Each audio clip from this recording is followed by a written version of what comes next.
Hello guys, ഞാൻ പറയാൻ പോകുന്നത് ഒരു സിമ്പിൾ മുട്ട വറുത്ത് പുളിയാട്ടോ. അപ്പോൾ അതിന് വേണ്ട മെയിൻ ഇൻഗ്രീഡിയൻസ് മുട്ട തന്നെയാണ്. ഞാൻ ഒരു 4 മുട്ടയാണ് എടുത്തിരിക്കുന്നത്. പിന്നെ 3-4 ചെറിയുള്ളി, വട്ടത്തിലോ നീളത്തിലോ നിങ്ങൾക്ക് ഇഷ്ടമുള്ള പോലെ എടുക്കാം കേട്ടോ. പിന്നെ ഒരു പച്ചമുളക്, അത് എരിവുള്ളത് കൊണ്ടാട്ടോ ഞാൻ ഒരെണ്ണമായിട്ട് എടുത്തത്. പിന്നെ 1 ടീസ്പൂൺ മുളക് പൊടി, 1.5 ടീസ്പൂൺ മല്ലിപ്പൊടി, 1/2 ടീസ്പൂൺ മഞ്ഞൾപ്പൊടി, പിന്നെ ഒരു പിഞ്ച് ഉലുവ, പിന്നെ ഒരു പീസ് ഇഞ്ചി നീളത്തിൽ അരിഞ്ഞിട്ടുണ്ട് കേട്ടോ. പിന്നെ കുറച്ച് മല്ലിയിലയും വേപ്പിലയും, ദെൻ ഒരു മുറി നാളികേരം നല്ല ഫൈനായിട്ട് അരച്ചെടുത്തതും, പിന്നെ ഒരു നാരങ്ങ വലുപ്പത്തിലുള്ള പുളി പിഴിഞ്ഞ വെള്ളവും വേണം കേട്ടോ. പിന്നെ നമ്മൾ യൂഷ്വലി മുട്ടപ്പം ഉണ്ടാക്കുന്ന പോലെ സബോളയും പച്ചമുളകും ഉപ്പൊക്കെ ഇട്ട് നന്നായി ബീറ്റ് ചെയ്തെടുത്ത് ഞാൻ മുട്ടപ്പം ഉണ്ടാക്കി കേട്ടോ. പിന്നെ ഇല്ലേ, ഈ കറിയില്ലേ ഞാൻ തൃശ്ശൂരൊന്നും കണ്ടിട്ടില്ല കേട്ടോ. ഇത് പാലക്കാട് വന്നപ്പോൾ എൻ്റെ അമ്മായിമ്മ എനിക്ക് പറഞ്ഞു തന്ന കറിയാണ്. എൻ്റെ വേർഷനിൽ ഞാൻ അത് വേറെ എങ്ങനെയൊക്കെ ആക്കി എടുത്തിട്ടാണ്. പാലക്കാടുള്ളവരും ഇങ്ങനെയാണ് വെക്കാമെന്നൊന്നും എനിക്കറിയില്ല. പക്ഷെ ഞാനിപ്പോൾ കേട്ടത് വെച്ച് എൻ്റെ വേർഷനാക്കി മാറ്റിയതാണ് കേട്ടോ അത്. പക്ഷേ എനിക്കിത് സിമ്പിളായിട്ട് തോന്നി ഇങ്ങനെ ഉണ്ടാക്കുന്നത്.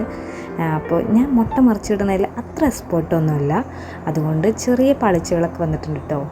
അങ്ങനെ നമ്മൾ മുട്ടയൊക്കെ വറുത്തെടുത്തു. ഇനി നമ്മുടെ പേളി ചേച്ചി ചെയ്ത പോലെ ഇത് നമുക്ക് നൈസായിട്ട് ഇങ്ങനെ ചുരുട്ടിയെടുത്ത് സ്മോൾ പീസസ് ആയിട്ട് കട്ട് ചെയ്തിടാം. അപ്പോൾ ഇത് ഉണ്ടാക്കാനായിട്ട് നല്ല സിമ്പിളാണ്. നിങ്ങൾ എന്തായാലും വീട്ടിൽ ഉണ്ടാക്കി നോക്കണം കേട്ടോ. സ്കൂളിലേക്കൊക്കെ കുട്ടികൾക്ക് കൊടുത്തയക്കാനൊക്കെ നല്ലതാണ്. അപ്പോൾ ഞാൻ ഇനി ഉണ്ടാക്കാൻ തുടങ്ങട്ടെ. ഞാൻ മൺചട്ടിയിലാട്ടോ ഉണ്ടാക്കുന്നത്. നിങ്ങൾക്ക് വേണമെങ്കിൽ ഇത് സോസ് പാനിലോ എന്തിൽ വേണമെങ്കിലും ഉണ്ടാക്കാം കേട്ടോ. പിന്നെ അങ്ങനെ ഞാൻ കുറച്ച് വെളിച്ചെണ്ണയൊക്കെ ഒഴിച്ചു.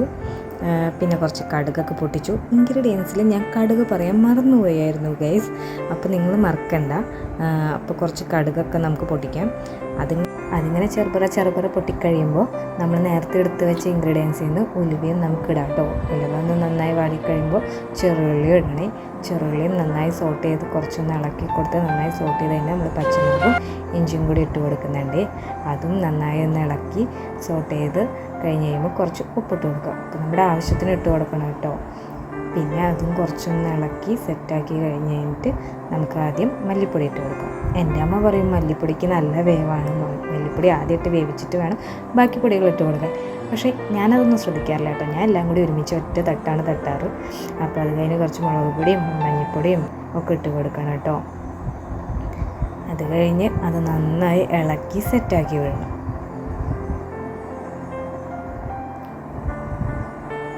അത് കഴിഞ്ഞിട്ട് നമ്മൾ നേരത്തെ പിഴിഞ്ഞ് വെച്ച പുളിയുള്ളല്ലേ, അത് ഒഴിച്ചു കൊടുക്കുക കേട്ടോ. ഞങ്ങളുടെ വീട്ടിലെല്ലാവർക്കും പുളി നന്നായി വേണം, അതുകൊണ്ടാട്ടോ ഞാൻ ഇത്രയും പുളി എടുത്തത്. നിങ്ങൾക്ക് അത്രയും പുളി ഇഷ്ടമില്ലാത്ത ആൾക്കാരാണെങ്കിൽ കുറച്ച് പുളി എടുത്താൽ മതി. പിന്നെ പുളി നന്നായി തിളച്ച് വരുമ്പോൾ നമുക്കതിലേക്ക് നാളികേരം ഒഴിക്കാം.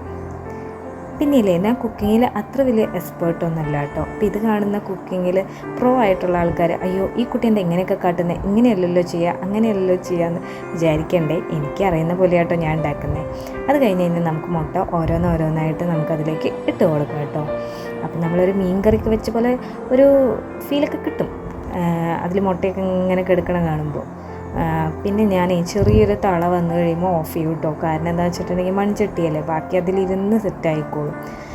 മുട്ടയിലേക്ക് പുളിയൊക്കെ നന്നായി ഇറങ്ങും കേട്ടോ. നിങ്ങൾക്ക് കാണുമ്പോൾ തന്നെ നല്ല രസമല്ലേ. ഇനി നമുക്ക് കുറച്ച് മല്ലിയിലൊക്കെ വെച്ച് ഡെക്കറേറ്റ് ചെയ്യാം കേട്ടോ. മല്ലിയില ഡെക്കറേഷൻ മാത്രമല്ല, മല്ലിയിലയുടെ ഫ്ലേവർ വന്നു കഴിഞ്ഞാൽ കറിക്ക് വേറൊരു ടേസ്റ്റും ഉണ്ടാവും കേട്ടോ. അപ്പോൾ എനിക്ക് ഈ കറി പേഴ്സണലി ഭയങ്കര ഇഷ്ടമാണ്. നിങ്ങളിത് എന്തായാലും വീട്ടിലൊന്ന് ട്രൈ ചെയ്ത് നോക്കണം, അറിയാത്തവരാണെങ്കിൽ.